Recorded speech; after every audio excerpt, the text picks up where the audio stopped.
Hello, I'm Debbie Bell-Hosking for Finextra TV, and I'm here with Marion King from Natwest. We're talking about the evolution of payments, aren't we, Marion? Yeah.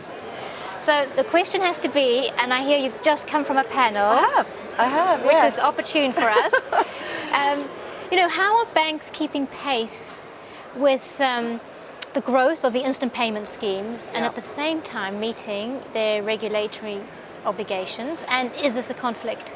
That's interesting because the panel I just been on was about opposing forces and Yeah. called it opposing forces, which is as we're in a real-time world and instantaneous payments, etc., and regulatory requirements and stopping crime, is there a tension? And of course there is. There is. So in the UK, real-time payments have been here now 11 years. So when I was CEO of Vocalink, we launched in 2008. And here we are 11 years later, and we've identified a level of fraud that's come into that system. So we need to learn from that and make sure we manage that going forward with open banking when new changes are coming. So how do we keep pace? We have to measure, monitor, and control as effectively as we can, work closely with the regulators because we've got European regulators, British regulators, etc. And the big theme that came out of the panel this morning was sharing more. Beating crime isn't a competitive differentiator. It's something we must all do to the highest possible level. That's really interesting about the whole sharing and the community. Very much so. Yeah. And what about incumbent banks? Because some view them as less agile when it comes to innovation. Yeah. What are your thoughts? I'm a fan of incumbent banks because I work for one and I'm very proud of what we do, and I'm a huge fan of the open environment and the multiplicity of big tech, fintech, and all of the different things that are emerging. I think it's a bit of a dated view that incumbent means old, traditional, slow, and new means sexy and interesting and fast to market. I think that's a bit old-fashioned now. And what we have to do is get the best of both worlds. So what an incumbent bank brings is reputation, brand, trust, customer base. And the skill here is to partner and bring in the right partners to do what we need to do. I'm very proud that at NatWest we're the first of the big banks to launch API connectivity to faster payments, which we're showing here at Sibos, which is bringing in corporates, bringing in treasurers, as well as then rolling it out to consumers for a different way to pay. And we're doing that with partners. Right, so we're talking partners. Yeah. How do you find the right partner? Gosh, big question. And it will vary depending on what we're trying to do. So in my world, I manage everything from strategy and vision, and I work with our colleagues across the bank to get the best products and to be compliant, but I also manage the infrastructure and the design, because if we think that 25% of all payments in the UK go through NatWest, and last year in value that was over 30 trillion, the day-to-day running of the business also has to be absolutely spot on. So partnering there as well as in innovation is really critical.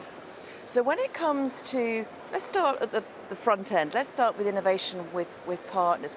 What we're doing is there isn't one service that fits all, because we serve global companies, 1 million SMEs, and in the consumer market, we have a wealth management area, and we also serve the vulnerable and the digitally, not enabled to work in a digital environment. So what we do is we segment.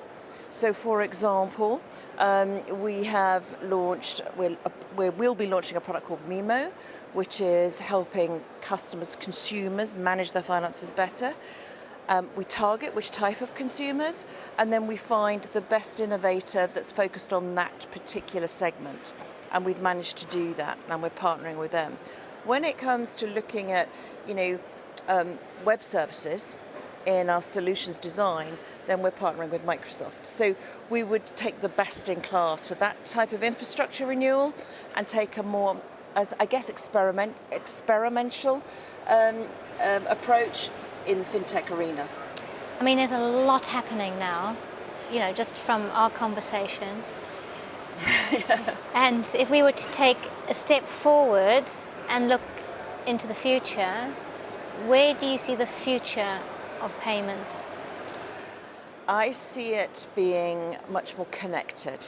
So I think the experiences that we have in the UK and elsewhere in geographies will start to merge, and we'll start to much more of a global market. It still has to be a nonsense that it takes days for money to transfer to another country. Has to be a nonsense. So we'll start to see a more global impact of consistency. I think with Swift GPI and other initiatives to get global standards will help bring that. And then I see a world where, the payment is sort of almost incidental. It'll be more about the data I receive, the alerts I receive, the market data I receive as a consumer, and as a company, how it's integrated with my admin systems, my cash flow management, my inventory control. So it will be integrated. So what customers will receive is the whole package. Who they work with, it could be a big tech, it could be a fintech, it could be a bank. And I think the whole concept of owning the customer is also a very dated notion. So I think customers will acquire what they need in the best way possible, but behind it all will sit that payments infrastructure, which is very powerful. Wow, Marion, thank you. That was really insightful. Good, thank you very much. Thank Thanks, you. Debbie.